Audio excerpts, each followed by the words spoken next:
Alright, so this is a review for Superior Spider-Man Volume 1 by Dan Slott with art by Humberto Ramos. This review isn't going to be as difficult as I thought it would. I was kind of just opposing how exactly I would feel about the book when I kind of realized before I started this that basically what you're going to be reading in this volume is if anybody's seen the Superman versus the Elite movie, you're going to be kind of seeing a scenario of that just playing out with Spider-Man. Now, it's not entirely like the movie, but it's kind of along those scenario lines. Basically, just imagine that this story is, if somehow Manchester Black killed Superman and took over his body, but somehow Clark's ghost is hanging around and keeping him from doing bad things entirely. That's kind of what this tantamounts to. I'm not insinuating that Slott ripped off the plot of that movie, but that it just bears a very strong resemblance to that, at least to me. The whole thing with Spider-Man and just the way that it has gone with Slott's run, it's been kind of all... Well, before the story came out, it's been kind of all over the place with a lot of fans, and 700 was really the crack that divided a lot of people. I know it was actually crazy enough that it made one of the biggest Spider-Man fans on YouTube that I know of actually just decide to stop reading the book. Other people have actually embraced it quite well, and as a bit of a casual Spider-Man fan, it's not the worst thing that you could read. If you want that, go back and read the Clone Saga, go back and read Maximum Carnage, or, well, not Maximum Carnage, which was alright, but it doesn't hold up well now. It's not going to piss you off as much as Clone Saga or One More Day will. At least it is, like, with the whole trope that, superheroes die and come back, and which that eventually will happen at some point with Peter. This is kind of a ballsy move that they've done. At least in my regard, that I've never actually seen a story where a villain has taken over a hero's body, and we get to see that from the villain's perspective through the eyes of the hero. That's really the most interesting aspect about this. A lot of the critiques that have been leveled against the book, and, before I get to that, let me get out of the way. Humberto Ramos' art is okay in this. I've gotten used to the slightly cartoonish style, and I really have no problem with it at this point. It's just here to stay, and there's not really much you can do about that. But the two biggest complaints that people lodged against this when it first came out are the way that the supporting characters are written, and the whole Peter's ghost hanging around Otto and sort of quote-unquote being his conscious aspects. With the supporting characters, I can see where people are coming from with this, but I might kind of side with the writer in the fact that this is due more to, or I don't know if he said this or not, but the way that I look at this story is that Dan Slott is writing through the eyes of Otto Octavius the way that he sees people. He sees them as stupid, and he is the better one. He might find himself being more, or what he perceives to be more of a benevolent person, but he's still smarter than them. He's the shepherd, and they're the sheep.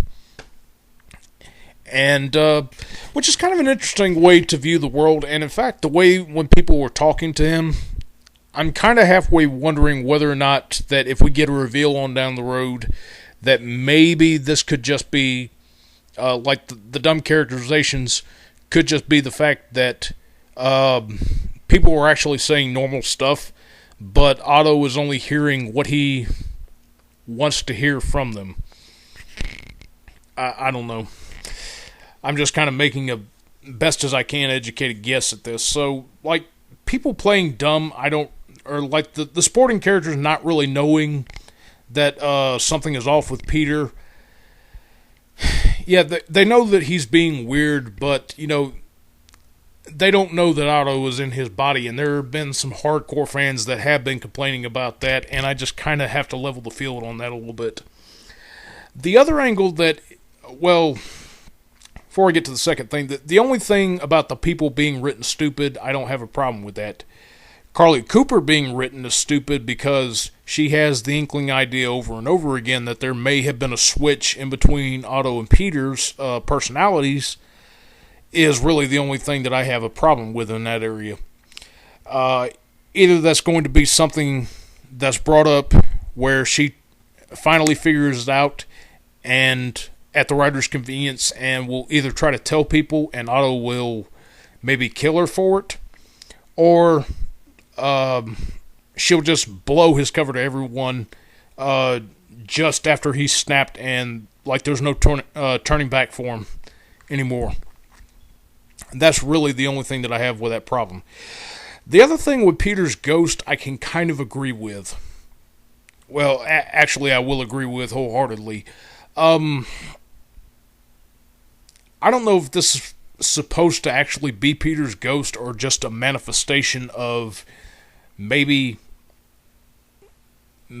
Otto is schizophrenic and this is maybe his guilt that he doesn't know about. I'm not entirely sure. Like, they're acting like it's Peter's ghost and somehow he's seeing into his body, but I'm not really sure that it could be Peter. For all I know, it could be maybe something with Otto is just kind of projecting this out there. And that's really the biggest complaints that we have to get out of the way with the story. Aside from that, everything else in the story is good. Basically, aside from the funny stuff that happens in this and the fact that Otto is just not satisfied with, he wants to improve Peter, but knowing that he will never actually be credited with the things that he's doing as Peter really ticks him off. But there are some funny things that happen in here. Maybe a little stupidly funny, but still kind of funny in a way. When he's trying to pick up Mary Jane. And then kind of the conflict in between him and, or him wanting to bed Mary Jane, and then kind of the strange sense of feelings that he still has for May Parker, which is grossly funny. And then the fact that he actually wants to go back to school as Peter, and then he just kind of goes and takes over the class. That stuff's funny. Really the biggest selling point of this is just seeing Otto go to town and beat the ever-loving shit out of bad guys. Like, this entire story, like, is not only just it's not only just an excuse to have a series to see the world through Otto Octavius' eyes, but it's also, just showing how much of an ego that this guy has. I mean, like, probably next to reading Doom, or like if we got a book where we were seeing the world through Doom's eyes, this is probably a little bit what Doom would be like. Because Otto goes out and he basically is beating the crap out of criminals, but he still has enough of a criminal ego to him to where he doesn't like people using the Sinister Six name. Especially when we start out with the first part of the book and he's beating up a lot of these D-list villains who are just... he's not really angry at them for robbing people in broad daylight with high-tech and superpowers, but it's just more for the fact that they're using the Sinister Six name, and it's just something that he can't stand. And as he goes out and he's taking on criminals, he's going and just his ego is getting bigger and bigger, and he's just dispensing worse and worse, quote-unquote, justice to the criminals. When we when we actually ship over to the Vulture, and when he deals with him, we get kind of this backstory about when these two were originally with the first Sinister Six. You know, he couldn't stand everybody else because they were thugs, but Adrian Toomes and Otto had kind of a respect between each other because they were smart and, you know, they became friends. Something happens in here and comes to find out that his old friend was actually using children to do crimes, and Otto just flips shit on him and beats the ever-loving crap out of him badly. Just all this rage is built up inside him, and he lets it out. And as the story keeps going, it gets worse and worse. And then, kind of to just make a full circle on the whole Superman versus the Elite analogy, there comes a point, and especially with Massacre at the end of the story, there's actually a supporting character that's taken out by Massacre when he escapes Raven Gate, I think the name of the place is. He kills one of the doctors there, and finally Otto has just had enough, and he really goes crazy, and that's just the end of the first volume. Overall, this is a really good story. It's still got some problems in there, but basically, I think the biggest selling point of this, besides, you know, just actually having a chance to see the world through a bad guy's eyes, and just, which, even though it's not Spider-Man, it's somebody as Spider-Man just fucking shit up. Biggest selling point of this is that we're just at the start of what's building to probably be one of the biggest train wrecks for Otto Octavius once he gets found out.